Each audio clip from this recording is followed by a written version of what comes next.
sabar. Karena kita tahu kita pernah di kondisi seperti itu. Paham Bante. Kita pernah susah gitu loh. Paham Bante. Kita bagaimana merasakan susahnya berjuang ketika ada orang sedang berjuang, kita tidak mudah mengatakan gitu aja kok nggak bisa. Betul, karena Bante. kita pernah mengalami di kondisi seperti itu.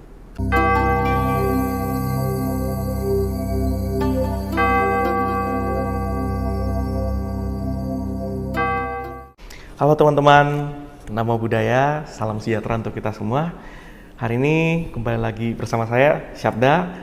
Hari ini kita punya, ini ada satu Bante, satu biku yang benar-benar keren banget, yang benar-benar sudah karyanya tuh sudah luar biasa banget. Karyanya kontribusi nyatanya terhadap Buddha Dharma dan terhadap, bukan cuma Buddha Dharma ya, tapi terhadap toleransi perdamaian antar umat beragama, toleransi antar suku, antar etnis dan sebagainya. Beliau ini sudah berkontribusi sangat banyak sekali. Langsung saja kita sambut Bante Dirapunyo. Namo Buddhaya Bante. Namo Buddhaya. Ya. Senang sekali bisa dapat kesempatan hari ini ngobrol sama Bante nih. Karena biasanya Bante tuh ngobrolnya, saya lihatnya ngobrolnya sama orang-orang keren nih. Sama Habib, sampai sempat viral ya Bante ya. Ya, ketika dimana dibutuhkan, saya berusaha ada di situ sih. Wih, keren banget Bante. Memang apa ya Bante? Sekarang itu sosok seperti Bante itu memang dibutuhkan sekali, terutama di kalangan kita nih umat Buddha Bante. Karena biku itu adalah panutannya kita Bante sebagai umat awam. Panutan dalam artian memang dikatakan Sang Buddha kan biku itu bahkan belum mencapai pencerahan pun kita harus tetap hormatin kan Bante. Nah apalagi sebagai contoh seperti itu, biku tentunya harus punya seperti apa ya Bante? Punya satu langkah yang punya tanggung jawab dan punya istilahnya kalau kita di dalam sangha itu kan pewaris ajaran Buddha, bahkan Buddha sendiri, di mana ketika masih ada sangha itu yang berarti maka ajaran Buddha itu tetap masih ada, tetap Betul, masih Bante. dijalankan. Betul Bante. Dan biasanya kita umat Buddha itu Bante, kita takut melakukan inovasi Bante. Kita takut melakukan satu gebrakan, satu tindakan. Transformasi ya. Iya benar Bante. Iya, jadi Bante ini bisa dibilang benar-benar sebagai pelopor lah Bante, sebagai apa ya, sebagai the opening step of inilah semuanya yang memang seharusnya dilakukan umat Buddha Bante. Zamannya ya, mungkin karena masa-masa Betul, generasi saya, mungkin generasi kamu sendiri, kayaknya kita ketika nyaman dan tepat melakukan hal-hal yang pada zamannya, yang terpenting Betul, kita sebagai sangha tentunya ada batas dan ada hal-hal yang tetap kita jaga. Betul, kita Bante. inovasi, kita perkembangan cara mengajar dan cara belajar, tentunya tidak masalah. Yang terpenting tetap ada batas-batas tertentu sebenarnya. Cuman kadang di Indonesia ini kita terbatas oleh masyarakat Buddhis itu sendiri kan. Benar, bagaimana Bante. pandangannya yang justru malah kadang mempersempit peran pemuka agama dan bahkan mungkin peran umat Buddha untuk masyarakat juga. Betul Bante. Jadinya Betul. kita sulit untuk berkembang menyesuaikan perkembangan zaman. Betul Bante. Sedangkan Albert Einstein aja bilang agama yang tidak ketinggalan zaman dan tidak bertentangan dengan sains itu ajaran Buddha. Nah, benar Bante.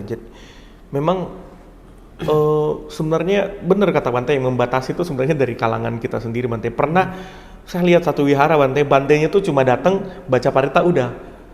Bayangkan Bante, jadi kita punya jarak yang gap sama biku itu kayak jauh banget loh Bante. Apalagi kita sebagai anak muda, kita nggak punya koneksi terhadap sangga gitu Bante. Padahal kita sangat butuh sekali bimbingan dari sangga, kita sangat butuh arahan. Nah, dengan adanya figur nih, sosok seperti Bante, memang kita jadi semakin deket lah secara gap Bante gitu. Nah, ngomong-ngomong soal umat Buddhis nih, umat Buddha Bante. Nah, Bante kan sering bicara soal toleransi Bante, bicara bahkan sampai mempraktekkan toleransi itu sendiri terhadap umat lain, umat beragama lain, kepada teman-teman kita yang dari Muslim, dari Kristen. Nah, kalau di dalam umat Buddha itu sendiri, Bante. Nah, ini yang biasanya menjadi menjadi tantangan ya, menjadi tantangan, dan itu memang hal yang dialami oleh semua teman-teman saya yang bergerak di toleransi dan lain sebagainya. Memang kalau kita berbicara toleransi, lebih mudah itu kita toleransi kepada umat lintas agama. Ya, betul, Bante. Nah, dibanding dengan sesama agama Buddha, tapi kadang beda aliran, beda mazhab lah ya, beda mazhab, beda aliran, bahkan sama mazhab tapi beda organisasi sendiri. Betul, Bante. Itu sangat sulit untuk bisa toleransi dan sama-sama berjalan gitu. Betul. Nah, inilah kadang-kala dipengaruhi oleh kepentingan-kepentingan ataupun politik keagamaan itu sendiri. Kadang-kala kan persaingan organisasi, persaingan bahkan wihara, komunitas, bahkan komunitas Buddhis kecil pun bersaing untuk istilahnya saling menjatuhkan. Iya, betul, untuk, nah itu sendiri. Nah, ini juga dialami oleh teman-teman yang bergerak juga di toleransi. Mereka juga mengungkapkan mereka lebih mudah ketika mereka belajar ke agama lain dan toleransi terhadap agama lain. Tapi saat sesama agama sendiri beda pemahaman, ini sangat sulit. Padahal dari sejak Sang Buddha itu sudah ada perbedaan-perbedaan di situ. Yang membedakan kan hanya tradisi dan kebudayaan. Betul, Bante. Ada satu lirik lagu yang saya sangat suka sebenarnya, yang bisa menjadi perenungan bagi kita ya. Itu salah satu lagu yang diciptakan oleh Bante Sada ya. Jadi ada sejak dulu, sekarang juga nanti, tetap sama inti ajaran Buddha, walau beda cara juga bahasa. Nah, namun satu tujuan ke nibbana. Ini sudah sebenarnya menjelaskan sih perbedaan kita di umat Buddha itu bahasa, kemudian cara beribadah, tata caranya saja. Tetapi ajaran Buddha itu sebenarnya sejak dulu, sekarang juga nanti, intinya tetap sama. Yang sering kita ributkan kadangkala itu tadi bahasa, cara beribadah. Istilahnya kulit-kulitnya aja, Bante, yang diributkan.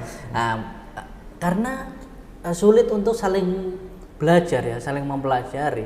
Kalau kita misalnya belajar agama orang lain, kadangkala lebih mudah bisa menerima karena berbeda gitu. Istilahnya memang berbeda. Udah dalam pikiran tuh beda gitu. Ya memang beda. Sama sebenarnya di Buddhis justru harusnya sama, cuma hanya cara, bahasa, cara mungkin ibadahnya dan lain sebagainya hanya luar. Jadi mungkin Bante mereka anggapnya bahwa cara kamu memahami Dharma Buddha itu salah, yang benar tuh caraku. Nah, inilah yang kadang-kala justru mempersempitkan. Iya, Bante. Sedangkan Buddha sendiri bilang ke para muridnya, wahai para biku, ajarkanlah Dharma itu dengan istilahnya kalau zaman sekarang kebudayaan, tradisi setempat, bahasa setempat yang mudah dipahami, agar orang itu mudah memahami Dharma dan tidak mudah istilahnya salah paham lah.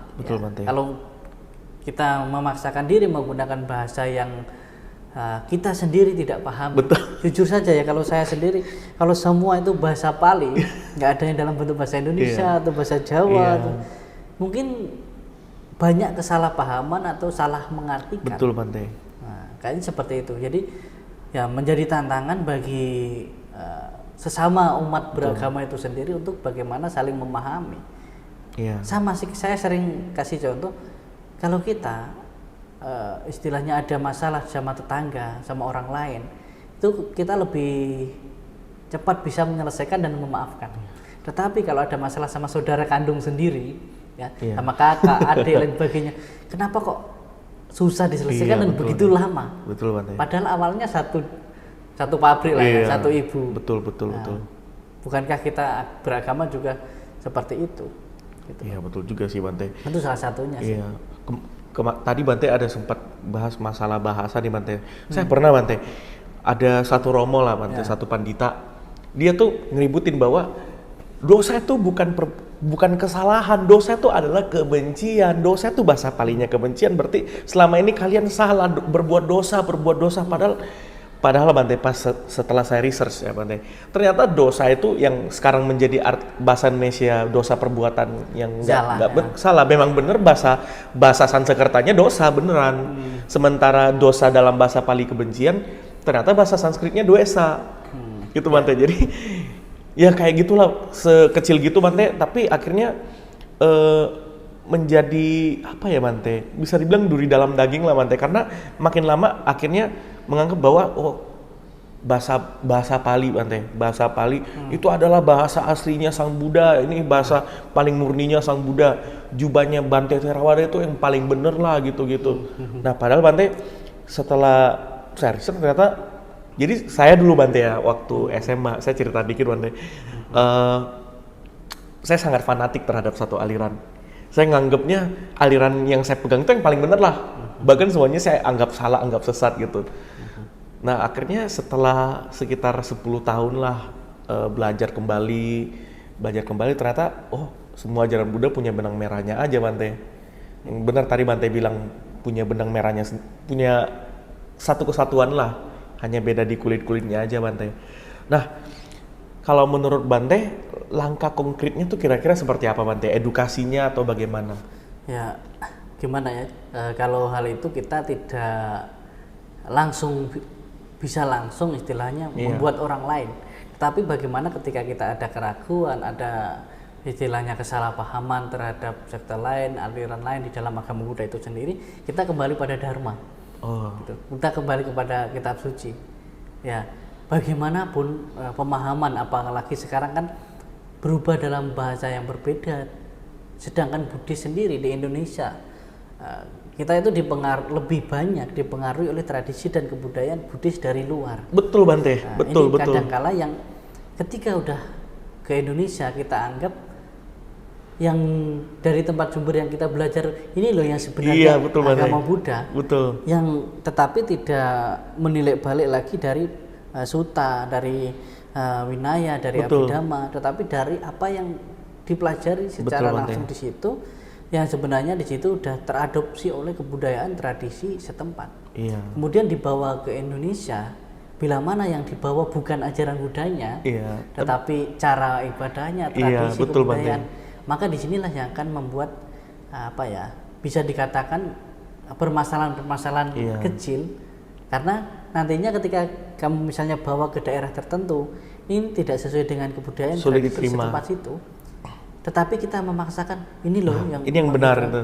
Nah, maka kalau pakai bahasa yang lain itu istilahnya nggak diterima doanya dan lain sebagainya. Kalau bahasa umum ya. Nah, cuman ya kalau saya sendiri sih kembali ke dalam diri, mana yang cocok untuk saya, mana yang tepat untuk saya, dan ketika ada keraguan dan lain sebagainya, sumber-sumbernya kita suci, bisa membaca kembali, walaupun orang lain berpandangan lain dan lain sebagainya. Keyakinan kita yang membawa perkembangan dan membawa manfaat hasil untuk kita sendiri. Benar Bante. Sulit kita untuk istilahnya gimana ya, bener-bener, bahkan dulu di Indonesia ada seorang pelopor agama Buddha misalnya, seorang biku yang tertua lah dulu, sesepuh. Setelah runtuhnya Majapahit aja memiliki keinginan, memiliki istilahnya cita-cita, bagaimana sih agama Buddha di Indonesia itu bisa bersatu menjadi satu, yaitu Buddha Dhamma saja. Betul Bante. Nggak ada istilahnya itu yang dari negara ini, aliran ini, tetapi keinginan menjadi satu wadah di satu tempat, ya real kita Buddha Dhamma aja gitu. Betul, walaupun pakaiannya dan apapun yang berbeda, tetapi kita pada satu. Nah, ini aja sangat sulit, dan sampai beliau sudah tidak ada, sampai sekarang pun hal itu masih saja menjadi istilahnya perjuangan yang kayaknya belum ada selesainya. Betul Bante. Dan beliau aja banyak yang menentang juga dari sesama umat Buddha Bante. Iya. Ya seperti hal-hal seperti itu kan, ya seperti guru terbaik pun, bahkan Buddha sendiri pada zamannya itu kan tidak semua orang suka Buddha, dan tidak semua orang juga beragama Buddha kan. Banyak juga yang mencela Sang Buddha. Iya benar. Karena pada saat itu di India juga banyak guru-guru Dharma. Betul Bante. Sama sekarang orang suka biku, nggak suka biku, seperti yang kamu bilang tadi, istilahnya bagaimana menghormati sangha dan lain sebagainya. bahkan agama apapun, ketika sesosok itu ada di dalam kelompoknya, itu pasti lebih istilahnya respect dan lain sebagainya. Betul, tetapi sebagus apapun ketika di luar dari bagian kelompok ataupun ya apa komunitasnya, beda. Pasti ada aja, iya Beda. benar Bante. Nah, sama ketika Sang Buddha dan lain sebagainya. Betul. Misalnya lah, guru spiritual pemuka agama lain sebagus apapun, kita itu beda cara menghormati dan lain sebagainya. Betul. Tapi guru kita sendiri, walaupun mungkin ada hal-hal yang kurang tepat gitu, kita pasti tetap bener, tetap. Iya, Iya itulah. bener ya Bante. Kadangkala apa ya, cara nasionalis itu pun harus ada ininya ya, harus memilah dan memilih juga. Kapan kita harus iya, kapan kita harus enggak juga. Betul Bante, betul.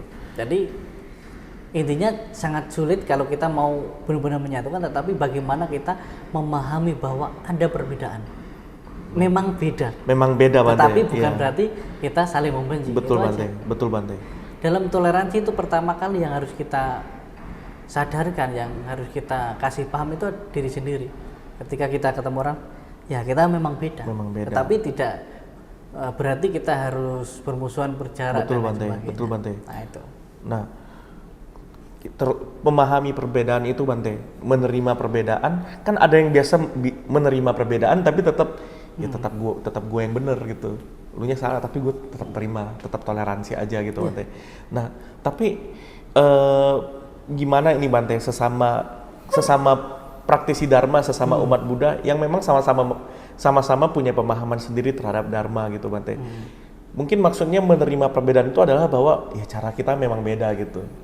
Ya, itu cara yang sesuai untuk dia, ini cara sesuai untuk saya, tapi kita sebenarnya memahami tetap Dharma dari Sang Buddha sendiri Bante.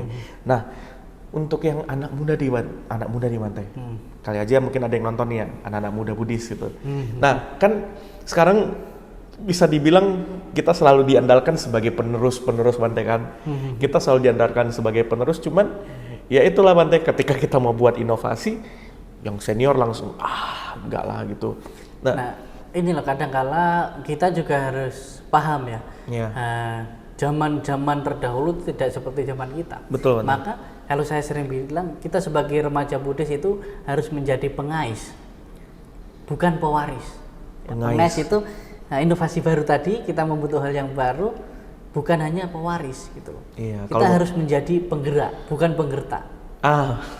Ya kalau keren. kita penggerak kan ya dari kita tunjukkan kita punya karya, kita bisa istilahnya mengembangkan, itu baru kita bicara. Jangan banyak bicara protes dulu, tapi kita nggak ada produk. Iya, berkarya dulu Bante ya. Iya, maka saya bilang kita harus bergerak, bukan hanya menggertak. Sama seperti dalam pemerintahan dan lain sebagainya. Kalau kita punya pemikiran, kita punya istilahnya cara-cara yang baik untuk membantu perkembangan masyarakat, ya lakukan dulu, baru kita nanti berbicara. Tapi kalau kita banyak bicara tapi nggak ada kosong isinya, ya sama aja. Sama saja seperti kita remaja Buddhis. Sekarang apa yang bisa kita istilahnya yang bisa kita buat untuk perkembangan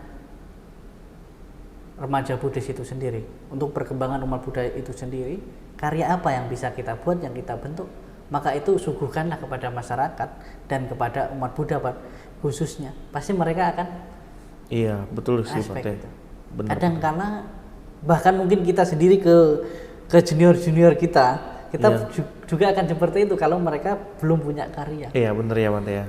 Seperti punya temen lah, kalau belum kaya biasalah, tapi kalau udah kaya nanti berteman itu berarti sering kita di masyarakat balas dendam terbaik adalah menjadikan diri lebih baik, istilahnya gitu.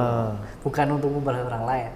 Sama kita sebagai generasi muda Buddhis, kita harus berkarya, kita harus pengais, menemukan inovasi baru, bukan hanya pewaris.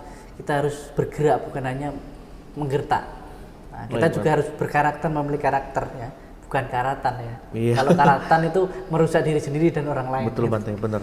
Nah, lalu Bante, bagaimana kita ini sebagai anak muda Buddhis Bante, yang tadi Bante bilang menerima perbedaan antar sekte, aliran, tradisi Buddhis. Nah itu bagaimana Bante? Sebenarnya justru ya kita sebagai remaja Buddhis kalau kita mengenal banyak sekte, banyak aliran di dalam Buddhis itu sendiri, ini menjadi kekayaan kita kan seharusnya. Bagaimana kita berpetualang mempelajari hal-hal ini, nah, kita explore lah istilahnya. Indonesia ini luas, nah, contohnya. Ya, kalau kita tidak mengenal semuanya, di sana itu hanya dengar cerita. Katanya di sana itu loh, di istilahnya di Makassar atau di Medan mana kasar-kasar orangnya segala, tapi kita belum pernah ke sana. Dan kita nggak explore ke sana. Tapi setelah sampai sana, tidak seperti yang diberitakan, tidak seperti yang mungkin orang ceritakan. Sama dengan banyak serba-serbi mungkin aliran Buddhis, mungkin sekte dalam Buddha Dhamma itu sendiri. Kita sebagai anak muda sebisa mungkin kita explore dulu, memahami, mempelajari dari berbagai, dan mana yang cocok pas untuk kita. Dalami itu, praktekkan itu, dapatkan manfaat dari itu, dan kembangkan. Ketika kita mempelajari dari berbagai, pas kita sudah menemukan satu yang tepat untuk kita, saya yakin kita tidak menyalahkan dan memuji sekte yang lain. Betul, Bante. Karena kita sudah pernah juga di kalangan itu. Jadi mungkin secara praktik pribadi kita punya satu pegangan aja, Bante. Tapi ketika kita berhadapan sama banyak tradisi, kita tidak punya pikiran bahwa ini yang saya pegang ini yang paling benar lah, Bante. Karena kita sudah pernah merasakan itu. Ibaratkanlah orang yang pernah sekolah TK, SD, SMP, SMA sampai perguruan tinggi, ketika ada anak kecil belajar menghitung ABC atau 1 sampai 10, orang yang sudah lulus kuliah tidak mungkin bilang, gitu aja kok nggak bisa. Bodoh kali kamu, gitu aja kok nggak bisa, ya kan? Itu kalau dia tidak pernah menjadi orang seperti itu. Tapi kalau kita pernah melewati masa-masa itu, belajar istilahnya pelan-pelan, sabar. Karena kita tahu kita pernah di kondisi seperti itu.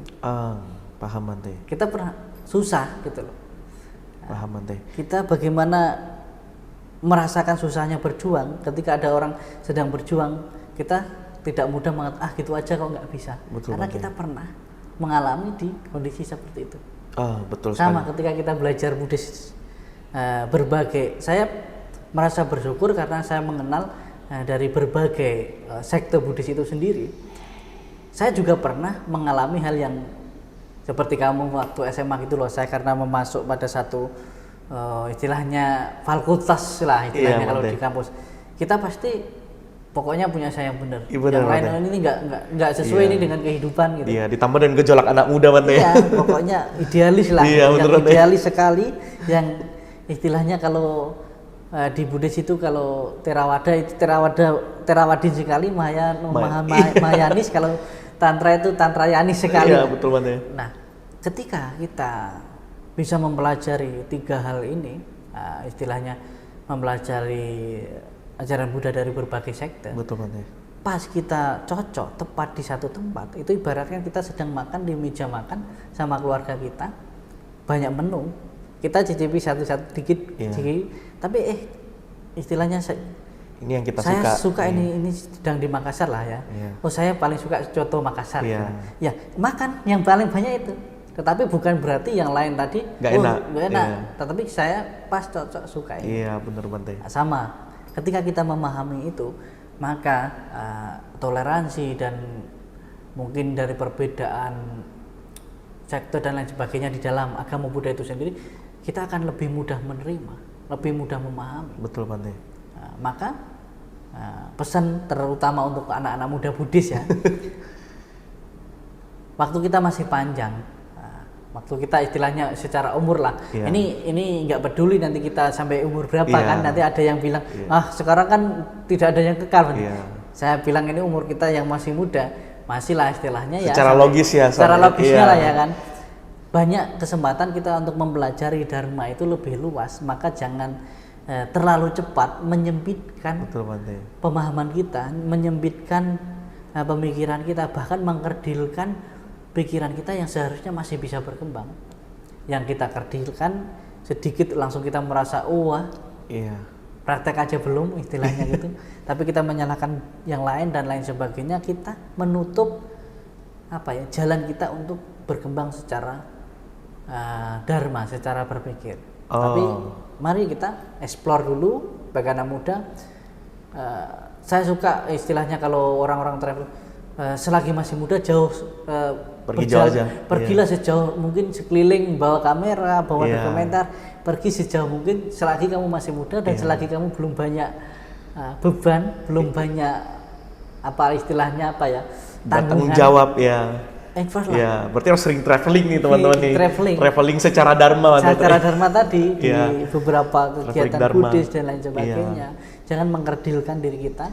Jangan nanti ketika udah istilahnya udah tua lah baru kita sadar lain sebagainya. Ini ya itulah terkhusus untuk remaja Buddhis ya. Nah Bante, ini satu buat pengetahuan aja buat teman-teman ya Bante. Pasti banyak yang masih nggak tahu Bante.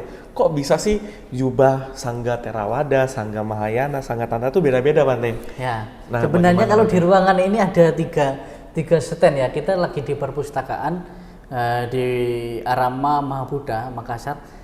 Pas kebetulan di sini ada 3 stand, itu ada yang Tantrayana, ada yang Theravada, ada yang Mahayana. Jadi perbedaan jubah, bahkan perbedaan cara kita beribadah, perbedaan bahasa, itu sebenarnya hanya dipengaruhi oleh di mana waktu itu perkembangan agama Buddha itu, di negara mana. Misalnya kalau biasa banyak menggunakan bahasa Mandarin karena perkembangan agama Buddha waktu itu di Tiongkok dan di Taiwan. Maka bahkan jubah sendiri itu sebenarnya sudah berganti menyesuaikan tradisi kebudayaan yang ada di sana. Karena yang seperti ini istilahnya sangat waktu itu tidak sesuai dengan tradisi kebudayaan di situ gitu. Karena harus tertutup dan sebagainya. Sedangkan yang seperti saya ini Theravada itu ya pakaian pertapa di India. Kalau di India walaupun bukan biku pakaiannya seperti ini, pertapa brahmana. Nah, itu seperti ini dari sejak zaman Sang Buddha sampai sekarang. Kalau ke India di pinggir Sungai Gangga itu ada juga pakai seperti ini. Nggak semua biku. Iya benar Bante. Bahkan Bante kayaknya saya pernah baca di sutra Bante. Bahkan Bodhisattva pun ketika dia mau ngomong sama Buddha Bante, jubah kanannya dibuka. Iya. Ya maka saya sekarang kan lagi buka di sebelah kanan ini. Ini adalah salah satu simbol. Ini kan di dalam wihara. Betul Bante. Kita di dalam wihara, kita menghormati tempat sakral atau tempat suci. Nah ketika kita keluar dari pagar wihara, kita harus tertutup. Itu memang tradisi kebudayaan atau cara-cara pertapa sejak di India waktu itu.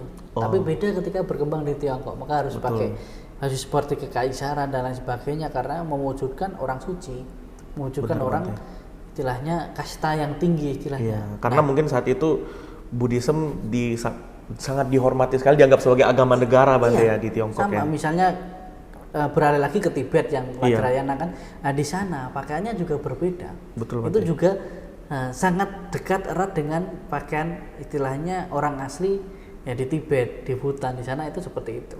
Maka tempatnya dingin dan sebagainya, maka bahannya beda. Betul. Nah, maka kita sebenarnya kan di Indonesia adopsi dari beberapa negara itu. Betul Bante.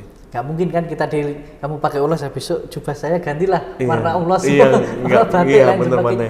Bukan berarti nggak boleh sih, tetapi kalau di dalam wilayah itu sendiri boleh memakai jubah warna yang tidak terlalu terang. Betul Bante. Karena kita dulu pertapa kan tinggal di hutan. Betul. Kalau terlalu mencolok, terlalu terang itu nanti membahayakan diri kita dari makhluk-makhluk. Misalnya seperti ini, biasanya warna jubah itu kita warnai dengan, kalau pada umumnya ya, pada aslinya itu pakai pohon nangka. Jadi warna kuning pekat gitu loh, oranye. Nah, kuning-kuning pekat, ada yang sampai warnanya sampai coklat tua gitu kan. Itu biasa untuk biku hutan dan lain sebagainya. Berarti memang kayak misalnya yang saya pernah baca Bante ya, bahwa jubah itu harus menggunakan istilahnya nggak susah dibikin lah, pewarnanya harus paling gampang, alami, karena waktu zaman dulu itu pakai galeh pohon nangka itu. Kalau sekarang kan udah banyak pewarna. Benar Bante. Jadi kalau pakai motif ulos, motif batik, ya kayaknya setengah mati Bante. Nanti susah. Nanti beda lagi, nanti batiknya ini ciri khas mana, Batak, Karo atau Jawa atau mana, nanti malah banyak lagi nih. Bante. Itu lagi Bante. Nah itu. Jadi rumit. Jadi kan zaman Sriwijaya dulu Bante kan, zaman Sriwijaya kan juga dulu di Indonesia, di Nusantara ini kan banyak biku kan. Dan mungkin mereka lebih condong ke arah Mahayana ya Bante. Kalau Sriwijaya ya, Sriwijaya itu kan di Sumatera Utara, di Sumatera lah.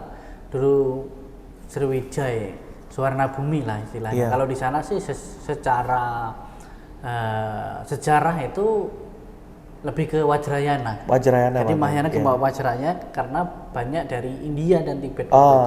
Bahkan betul Bante. Guru-guru besar dari luar belajarnya justru malah di Sriwijaya. Sriwijaya. Nah, tapi Bante saya lihat di reliefnya ada juga di itunya istilahnya patung-patungnya, reliefnya. Mereka memakai jubah yang sama dengan Theravada Bante. Pasti ada teman-teman yang bingung kok bisa mereka belajarnya Wajrayana tapi jubahnya nggak sama kayak di Tibet Bante gitu. Iya, karena jubah-jubah pertapa itu berbeda-beda ya, banyak ya tergantung dengan di mana dia tinggal. Pasti yang waktu itu belajar pun di relief-relief itu kan tidak semua dari tempat situ. Betul. Bisa saja waktu itu yang dari India, bisa saja yang dari daerah Siam itu Thailand dulu. Karena sampai Thailand pun, sampai Vietnam pun dulu itu kan masih Sriwijaya. Betul Bante. Masih daerah-daerah Sriwijaya. Dan kita tidak tahu dari negara manapun yang belajar. Sama sekarang di Indonesia, bahkan yang Theravada pun warna-warni. Ya betul ya Bante. Karena ada yang dari Thailand, ada yang dari Burma, dari Sri Lanka, dari Laos, ada yang dari India. Betul Bante. Itu pun berbeda-beda warna. Benar. Dan itu tidak ada yang salah karena itu kesepakatan negara di situ. Betul. Berarti itu hanya masalah ya tadi dari awal Bante bilang penyesuaian tradisi aja Bante gitu. Ini benar nggak Bante? Saya pernah dengar bahwa jubah 3 aliran besar ini ya, 3 tradisi besar itu kesamaannya pada di motifnya dia Bante, motif kotak-kotaknya itu Bante. Iya, itu namanya motif sawah Magadha. Magadha. Jadi pada mulanya kalau jubah biku itu kan diambil dari kain pembungkus mayat ya, Bante. India itu, maka kan nggak langsung lebar. Nah, maka waktu itu kalau di dalam Vinaya itu ada bagaimana aturannya, harus walaupun kain lebar pun harus digunting dulu nanti disambung sesuai seperti sawah Magadha. Jadi di India itu kalau lihat ada sawah kotak-kotak ya seperti itulah. Gitu. Jadi disambungkan supaya waktu itu ambilnya kain, istilahnya zaman sekarang kan kain kafan ya. Itu kan nggak langsung lebar. Betul Bante. Jadi mungkin dari beberapa orang digabungkan dijahit. Dijahit. Nah, maka kalau saat ini kan jubah katin. Katin itu sebenarnya alat untuk penjepit. Katin itu bukan nama hari besar sebenarnya. Katin itu sebenarnya dari alat yang penjepit kain yang untuk membuat jubah itu. Maka hari Katina, hari pembuatan jubah sebenarnya. Pengetahuan baru lagi nih. Berarti itu asal nama Katina itu dari situ Bante. Iya, Katin nama kayak penjepit gitu. Katin. Oke. Nah, kalau Mahayana, Wajrayana saya biasa lihat Bante jubah luar mereka ada motif kotak-kotak. Kalau yang dari Theravada nih Bante, sama, seperti Bante pakai. Jubah ini itu memang kita jubah sarungnya sama kotak-kotak gini juga. Dan jubah yang kita pakai ini sama kotak-kotak, dan jubah luar atau jubah dingin itu yang sebenarnya sama seperti ini tapi dia double. Biasa kita pakai seperti ulos itu. Sama. Jadi kita nggak ada jubah yang luar istilahnya yang berbeda, tidak. Sama. Kita hanya ada ini jubah ini yang jubah utama, terus jubah dingin itu seperti ini cuma hanya double 2 aja. Berarti jumlahnya 3 Bante ya? Kalau dipisah-pisah semua ya 3 aja. Karena saya dengar Mahayana juga 3 lapis, Tantrayana juga 3 lapis. Berarti sebenarnya memang beda Bante, tampaknya beda tapi itulah Bante. Ada hal yang kalau kita sama-samakan pasti ada kesamaan. Iya Bante, berarti itu sebagai pengejawantahan dari toleransi sebenarnya Bante ya. Jadi antar sekte itu beda tapi mereka sebenarnya membawa nilai semangat yang sama Bante. Sama, maka itulah kita lebih sering fokus pada perbedaan. Iya betul Bante. Bukan pada persamaan. Sama ke orang lain pun sebenarnya, ke agama lain pun kita lebih sering fokus pada perbedaan, maka sering kita bersinggungan. Betul, tapi Bante. Ketika kita fokus pada yang kesamaan yang bisa kita jalankan bersama, Kenapa harus Betul, memilih Bante. yang berbeda? Betul, Bante. Ibaratnya seperti itulah, Bante, seperti kalau misalnya orkestra, Bante. Kalau alat musiknya sama semua, biola semua, suling semua kan Nggak bagus. nggak enak, Bante. Iya, kalau beda-beda kan enak, Bante. Berbeda tapi punya harmoni yang sama gitu, Bante. Itulah salah satu kalimat yang saya dapatkan dari guru saya, yaitu almarhum Bante Jinadamu. Oh iya. Kita di Indonesia itu ada Theravada, ada Mahayana, ada Vajrayana. Sama seperti tadi, ketika kita di satu tempat memegang alat musik yang dibisa dan yang ahlinya, maka akan musik. Misalnya saya ahli dalam gitar, yang satunya ahli dalam piano, yang satunya lagi mungkin bass. Ya, memang kita saat di situ harus pegang yang kita bisa dan kita memang ahlinya di situ. Betul. Nah, jangan paksa saya kan ahli gitar, kamu pegang yang lain dan yang lain sebagainya. Pasti nanti berbeda. Betul, Bante, betul. Harus ahlinya masing-masing. Betul. Tapi kita tidak harus berbeda tempat loh. Iya. Sama, tetapi membawa ahlinya masing-masing. Iya. Tahu sadar bahwa ahli saya ini, ahli dia ini, ahli dia ini. Udah. Iya, bisa jalan. Betul. Jadi memainkan lagu yang sama tapi ada suara 1, 2, 3, 4. Tapi lagunya sama, dharmanya sama, tapi jalannya ada 1, 2, 3, 4, Bante. Iya, luar biasa sekali ya, Bante. Okay. Nah, terakhir, Bante, pesan dan ujangan Bante lah untuk anak-anak muda. Tadi Bante udah sempat menyampaikan pesan singkat ya, Bante. Tapi ini yang benar-benar buat ngerangkum semuanya, Bante. Ya, tentang mungkin proses pembelajaran bagi kita remaja Buddhis, banyak hal yang bisa kita pelajari, maka jangan sia-siakan waktu kita ini untuk mengkerdilkan pikiran kita, mudah menyembuhkan sesuatu menjadi kebenaran yang hakiki untuk diri kita, kemudian kita menyalahkan sekte lain, aliran lain. Tapi belajarlah dari Sang Buddha, bagaimana waktu itu juga banyak guru, banyak lain sebagainya. Dan jangan lupa, jangan sampai tinggalkan bagaimana khas kita umat Buddha itu belajar, yaitu Ehipasiko. Jadi jangan mudah percaya begitu saja dengan mungkin bahkan guru kamu secara langsung, buku-buku yang kamu baca, tetapi kamu pelajari, kamu renungkan atau meditasikan, kamu praktekkan, baru kamu akan mendapatkan hasil. Jadi jalan ini adalah satu langkah, jangan sampai salah langkah. Dan hidup ini adalah sebuah perjalanan. Berjalan itu cepat, nggak harus berlari, apalagi lari dari kenyataan. Ya, jangan takut melangkah, yang terpenting langkah kita tidak menakutkan orang lain.